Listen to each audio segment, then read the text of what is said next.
Pumalag po si Palace Press Officer Attorney Claire Castro sa patutsyada po ni Senador Amy Marcos tungkol po sa umunoy impacta sa Malacanang. May belta rin po ang opisyal kay Vice President Sara Duterte na sinabing aksaya po sa oras ang sona po ng Pangulo. Narito pong report ni Maricel Halili. Tapos meron pang ICC sa Malacanang. Anong ICC sa Malacanang? ICC, Impact ang Claire. Kung si Palace Press Officer Claire Castro ang tatanungin, wala ang corona sa kanya. Alam nila ang description ng salitang impacta. It takes one to know one. At huwag silang mag-alala. Ang corona ay nasa kanila. Wala ako sa kalingkingan ni Senator Amy para sa ganyang klaseng description. Sila ay nasa maximum level. Hindi lang ang ate Amy ng Pangulo ang sinagot ng palasyo. Tinabla rin ni Castro si Vice President Sara Duterte sa sinabi nitong hindi na siya nanonood ng SONA o State of the Nation address ng Pangulo dahil waste of time o aksaya ito sa oras. Sinabi rin ng bise na malabo ang sinasabi ng Pangulo na pagsasampa ng kaso laban sa pinsan nitong si dating House Speaker Martin Romualdez, maging ang programa ng administrasyon na 20 pesos kada kilo ng bigas. Hindi ako nanood ng SONA like last year and wala akong planong basahin ang nilalaman ng SONA o kahit man ng summary dahil I truly believe it is a waste of time of the Filipino people.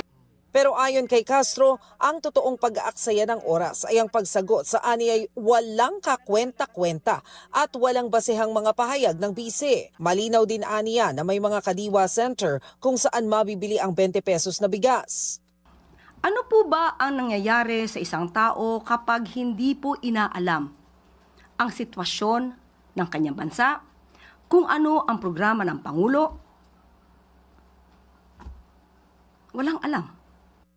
May buwelta rin si Castro sa sinasabi ng bise na personal na hiling niya noon kay Pangulo nung tumakbo itong katandem sa presidential elections. Bagamat hindi idinetalya ni VP Sara ang napako umanong pangako ni PBBM, may kaugnayan daw ito sa kanyang hiling para sa kanyang mga anak.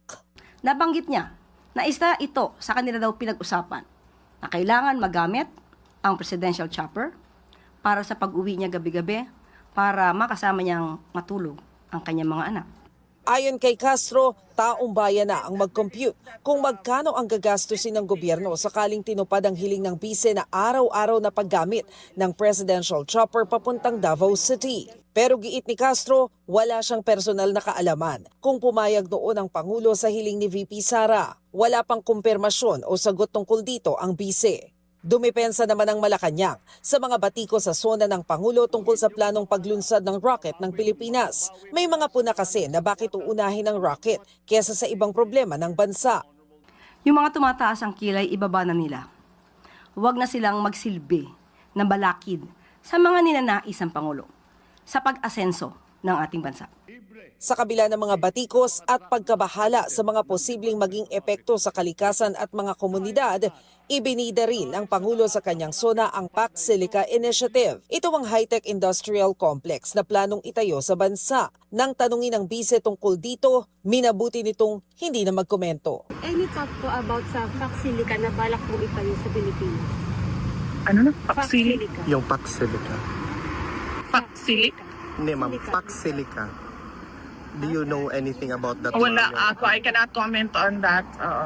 Nagbabalita mula sa Frontline, Maricel Halili, News 5. Mga kapatid, patuloy po kayong tumutok sa 105.9 at True FM para sa totoong balita, impormasyon, music and entertainment. Mag-subscribe po sa aming YouTube channel at podcast at sundan niyo po kami sa Facebook, Instagram, X at TikTok sa True Network PH. Bisitahin po ang aming website sa truefm.ph at panoorin din po kami sa True TV Channel 19.